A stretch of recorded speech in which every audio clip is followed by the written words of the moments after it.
Subscribe to my channel for more videos and press the bell icon for latest updates. बिस्मिल्लाहिर्रहमानिर्रहीम। Dear student, अस्सलाम वालेकुम। आज हमने जो चैप्टर स्टार्ट करना है वो चैप्टर नंबर 2। चैप्टर नंबर 1 हम कंप्लीट कर चुके हैं और उम्मीद है कि आप लोग तैयारी भी कर चुके होंगे। इस चैप्टर को स्टार्ट करने से पहले फिर मैं वही बात थोड़ा सा दोबारा रिवाइज़ करूँगा कि जब भी आप लोग लेक्चर सुने तो दो चीज़ें अपने जहन में रखनी है। एक तो जितने भी इम्पॉर्टेंट पॉइंट है उसको आप साथ साथ नोट करते चले जाएं, और दूसरा जब भी आप लेक्चर सुने हैंड फ्री लगा के सुने ताकि आपकी कंसंट्रेशन ज़्यादा हो। तो इसी इंट्रोडक्टरी लेक्चर के साथ यानी एडवाइस के साथ आज हम चैप्टर नंबर 2 स्टार्ट करने लगे हैं, जिसका टाइटल है बायोलॉजिकल मॉलिक्यूल। यानी लिविंग ऑर्गेनिज्म में कौन कौन से मॉलिक्यूल्स पाए जाते हैं और इनकी इंपॉर्टेंस क्या है, उनके फंक्शन क्या है, इनको हम डिटेल से चैप्टर के अंदर डिस्कस करेंगे। बेसिकली 5 बड़े मॉलिक्यूल को डिस्कस किया गया इस चैप्टर में। वाटर है, कार्बोहाइड्रेट है, लिपिड्स है, प्रोटीन्स है और न्यूक्लिक एसिड है। उनको हम 1 बाय 1 डिस्कस करेंगे बड़ी डिटेल के साथ। आज जस्ट इंट्रोडक्शन है इस चैप्टर का। तो इंट्रोडक्शन स्टार्ट किया है इस चैप्टर में बायोकेमिस्ट्री से कि व्हाट इज़ बायोकेमिस्ट्री। तो नाम से जाहिर है केमिस्ट्री ऑफ लिविंग ऑर्गेनिज्म, ये बायोकेमिस्ट्री कहलाती है। तो केमिस्ट्री से क्या मुराद है, जिसमें हम केमिकल्स को डिस्कस करें, केमिकल रिएक्शंस को डिस्कस करें। तो अगर कोई बायोलॉजी की ब्रांच इन सारे काम को यानी लिविंग ऑर्गेनिज्म में पाए जाने वाले केमिकल कंपोनेंट को डिस्कस कर रही है, लिविंग ऑर्गेनिज्म में पाए जाने वाले केमिकल रिएक्शंस को डिस्कस कर रही है, तो वो बायोकेमिस्ट्री कहलाएगी। तो इसको डिफाइन हम कैसे करेंगे, the branch of biology that deals with chemical components, living organism में पाए जाने वाले केमिकल कंपोनेंट्स और लिविंग ऑर्गेनिज्म में होने वाले केमिकल रिएक्शन को स्टडी करती है बायोकेमिस्ट्री। बायोकेमिस्ट्री ज़रूरी क्यों है, यानी हमें इस चीज़ का नॉलेज क्यों ज़रूरी है कि हमारे स्ट्रक्चर किन किन केमिकल से मिलके बने हैं और हमारे फंक्शन किन किन केमिकल्स की वजह से हो रहे हैं। बेसिकली अगर देखा जाए, जैसे हम बात करते हैं बोन्स की, तो हमें पता है कि दूध पीने से हड्डियाँ मजबूत होती हैं। अगर किसी की हड्डियाँ कमज़ोर हों तो डॉक्टर रिकमेंड करता है ये दूध पिए। उसकी वजह क्या है, आज हमें समझ में आई। कैसे, जब हमारे पास बायोकेमिस्ट्री का नॉलेज आया कि बायोकेमिस्ट्री के नॉलेज ने हमें बताया कि बोन्स कैल्शियम फॉस्फेट से बनी होती हैं। ज़्यादातर उसके अंदर जो हार्डनिंग मटेरियल है वो कैल्शियम फॉस्फेट है। अगर बोन्स में कैल्शियम की कमी हो जाए तो इसका मतलब है हड्डियाँ कमज़ोर हो जाएंगी। और दूध के अंदर चूँकि कैल्शियम ज़्यादा होता है, इस वजह से दूध पीने से हड्डियाँ मजबूत होती हैं। तो इसका मतलब ये है कि हमें पता है कि बोन्स कैल्शियम से मजबूत होती हैं। तो ये नॉलेज कैसे आया, ये बायोकेमिस्ट्री ने बताया कि बोन्स के अंदर कैल्शियम मौजूद है जिससे बोन्स मजबूत होती हैं। तो बेसिकली लिविंग ऑर्गेनिज्म के जितने भी स्ट्रक्चर्स हैं, अगर हम उनकी केमिकल कंपोजिशन का पता लगा लें तो फिर हमें उनको मेंटेन करना बड़ा आसान होता है। इसी तरह हमें पता है कि जो हम गोश्त खाते हैं उस गोश्त के अंदर बेसिकली केमिकल कंपोनेंट प्रोटीन्स हैं। वो प्रोटीन हमारी बॉडी के अंदर जाके काफ़ी सारे एंजाइम बनाते हैं, काफ़ी सारे सेल के स्ट्रक्चर बनाते हैं। अगर एंजाइम नहीं बनेंगे, केमिकल रिएक्शन नहीं होंगे, जैसे कि हमने डिस्कस किया था पहले चैप्टर में कि केमिकल रिएक्शन का होना लिविंग ऑर्गेनिज्म के अंदर ज़रूरी है। तो अगर केमिकल रिएक्शन नहीं होंगे तो बॉडी के डिफरेंट फंक्शन भी परफॉर्म नहीं होंगे।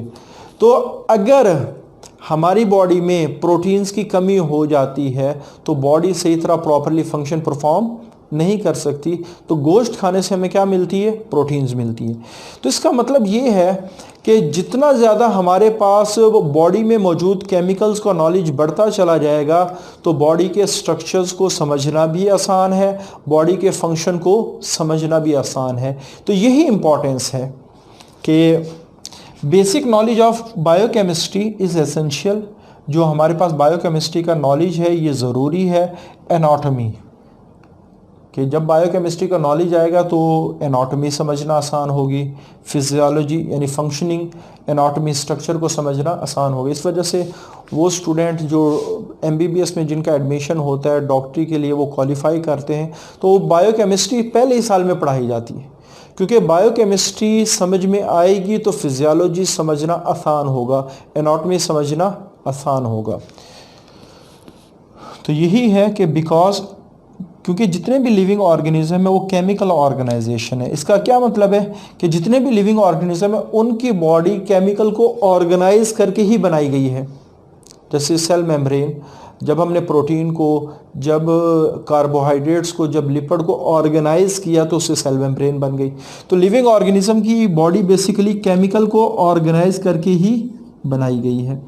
तो इस वजह से कहा जाता है कि अगर हमने लिविंग ऑर्गेनिज्म के स्ट्रक्चर और उनको फंक्शन को समझना हो तो बायोकेमिस्ट्री का नॉलेज ज़रूरी है। जैसे फोटोसिंथेसिस, रेस्पिरेशन, ये मुख्तलिफ काम है जो लिविंग ऑर्गेनिज्म में हो रहे हैं। डाइजेशन, मसल कॉन्ट्रैक्शन, इनको हम केमिकल टर्म्स, यानी जैसे केमिस्ट्री में केमिकल इक्वेशंस लिखी जा सकती हैं, इसी तरह इन प्रोसेस में होने वाले इवेंट्स को भी केमिकल रिएक्शन की शक्ल में लिखा जा सकता है। जैसे हमारे पास फोटोसिंथेसिस है, इसकी इक्वेशन अगर हम डिस्कस करें, carbon dioxide plus water, glucose plus oxygen, ये लिखी जा सकती है। रेस्पिरेशन की इक्वेशन लिखी जा सकती है।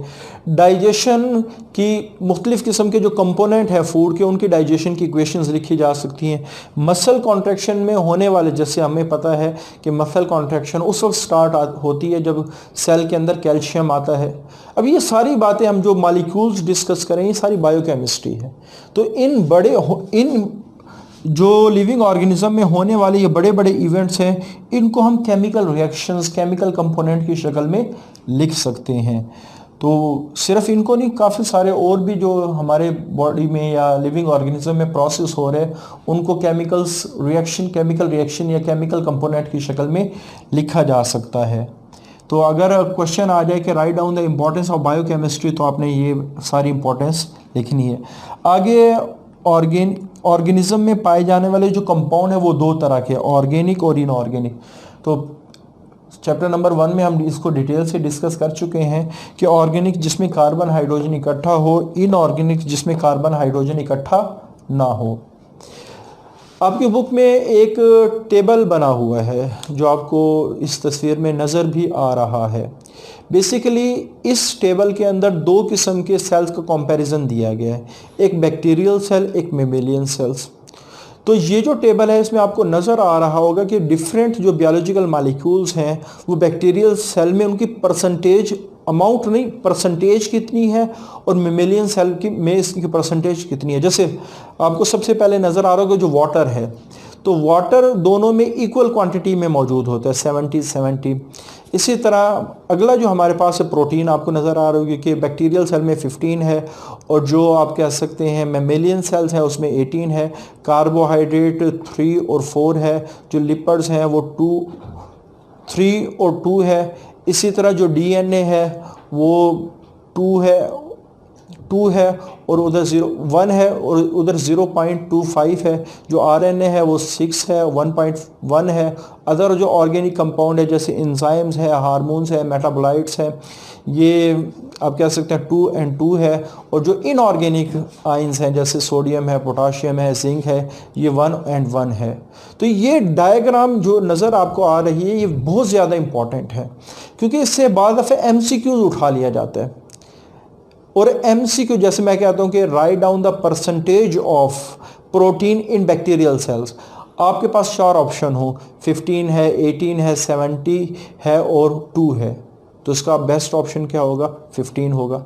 तो यहाँ से इस तरह के काफ़ी सारे एमसीक्यूज बन सकते हैं। तो ये टेबल आपने बहुत ही अच्छे तरीके से इसको जहन में रखना है और इसको अच्छी तरह इसका रट्टा लगाना है, आप कह सकते हैं। उसके बाद अगली जो चीज़ है मेटाबॉलिज्म क्या होता है, क्योंकि हमने बायोकेमिस्ट्री में डिस्कस किया, हम लिविंग ऑर्गेनिज्म में होने वाले केमिकल रिएक्शन को बायोकेमिस्ट्री में डिस्कस करते हैं।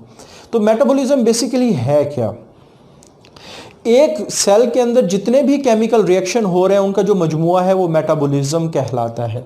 All chemical reaction taking place in cells is collectively called metabolism. Metabolism की ज़रूरत क्यों पेश आती है?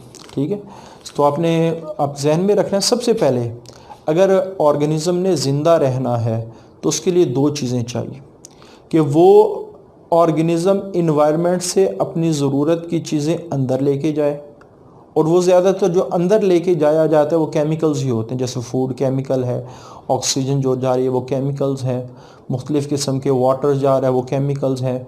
तो जो केमिकल्स अंदर जा रहे हैं, उसके बाद पहली चीज़ ये है कि जो ज़रूरत के केमिकल है वो अंदर लेके जा सकता हो। दूसरी चीज़, फिर उन केमिकल्स को इस्तेमाल करके अपने सेल की चीज़ें बना सकता हो। तो अगर किसी ऑर्गेनिज्म के पास ये दो एबिलिटीज़ मौजूद हैं तो वो ज़िंदा रह सकते हैं। जैसे फॉर एग्ज़ाम्पल, अगर मेरे अंदर सलाहियत ही ना हो कि मैं पानी पी सकूं, इन्वायरमेंट से पानी ले सकूं, तो मेरे लिए ज़िंदा रहना मुश्किल है। अगर पानी अंदर जाए और इस्तेमाल ना हो फिर भी ज़िंदा रहना मुश्किल है। तो पहली बात, जब हम मेटाबॉलिज्म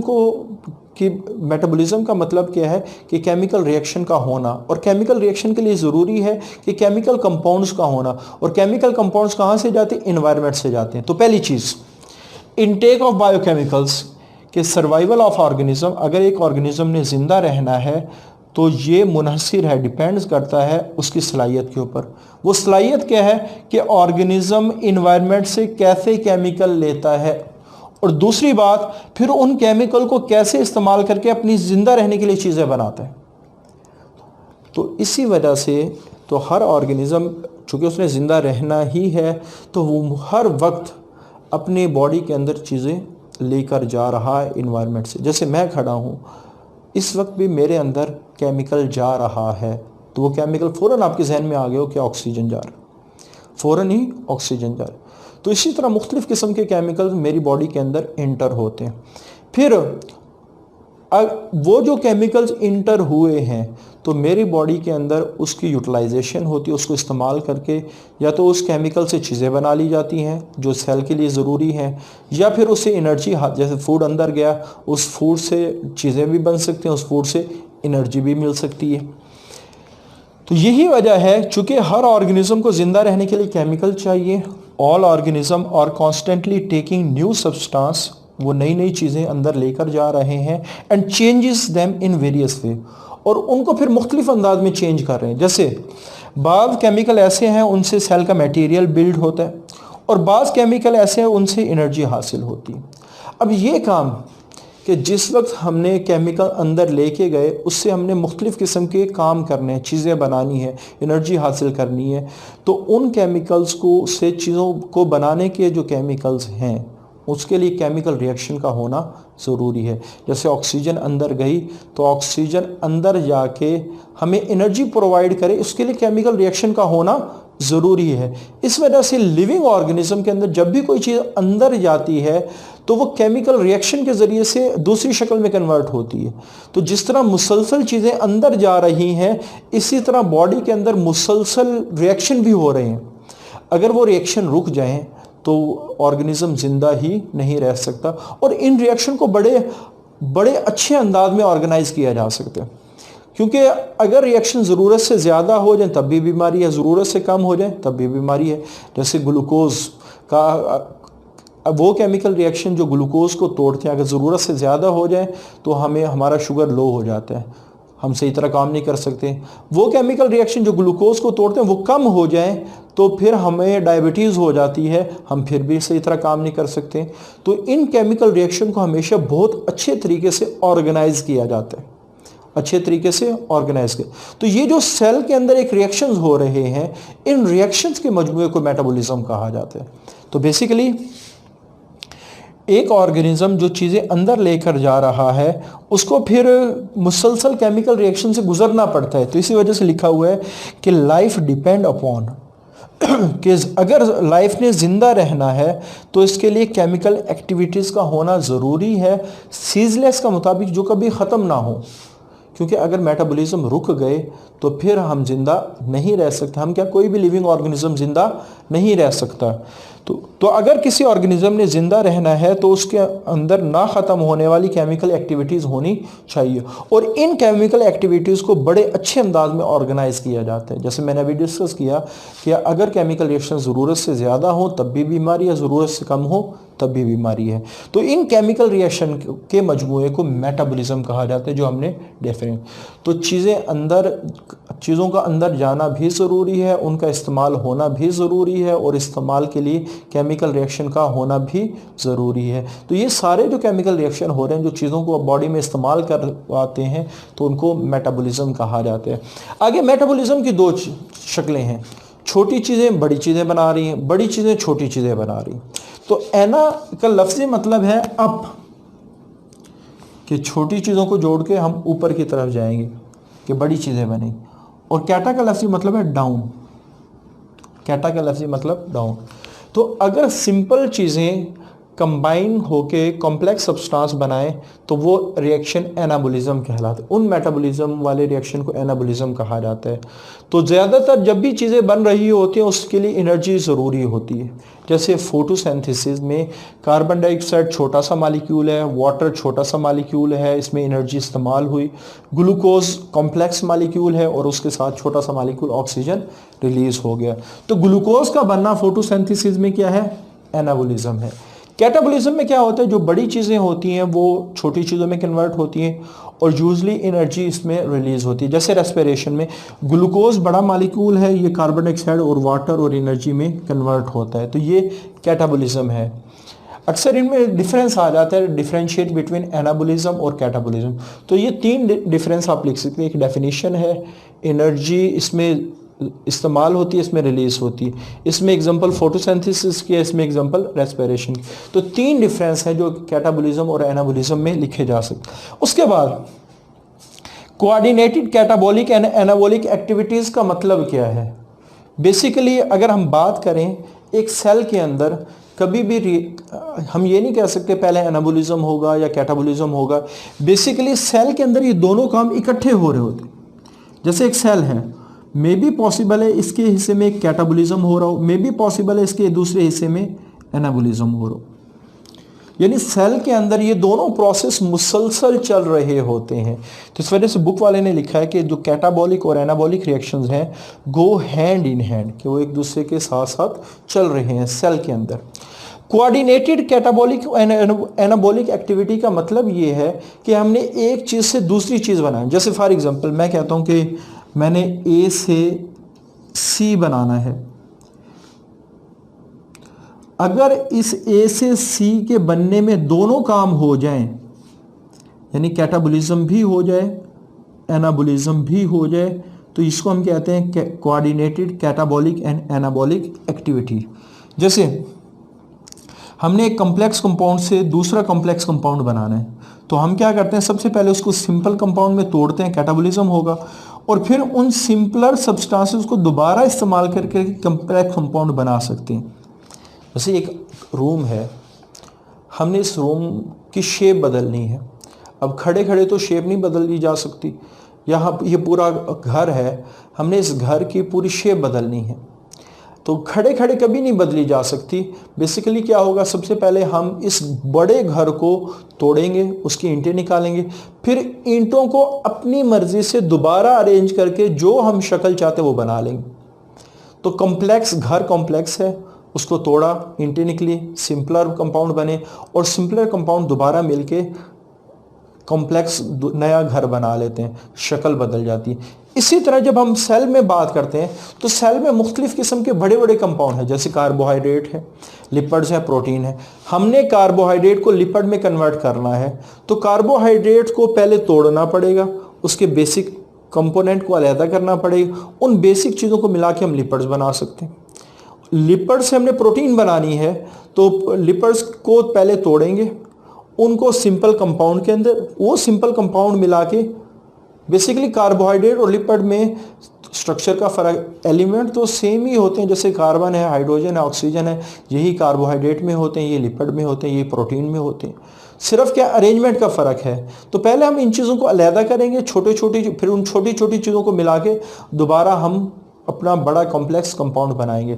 तो सेल में ये जो इंटर कन्वर्शन हो रही है, इंटर कन्वर्शन ऑफ कार्बोहाइड्रेट्स है, लिपिड्स है, प्रोटीन, इंटर कन्वर्शन से क्या मुराद है, कार्बोहाइड्रेट का प्रोटीन में कन्वर्ट होना, प्रोटीन का लिपिड में कन्वर्ट होना, लिपिड का प्रोटीन में, इसी तरह लिपिड्स का कार्बोहाइड्रेट। तो ये जो आपस में कन्वर्शन है इसको हम कहते हैं इंटर कन्वर्शन।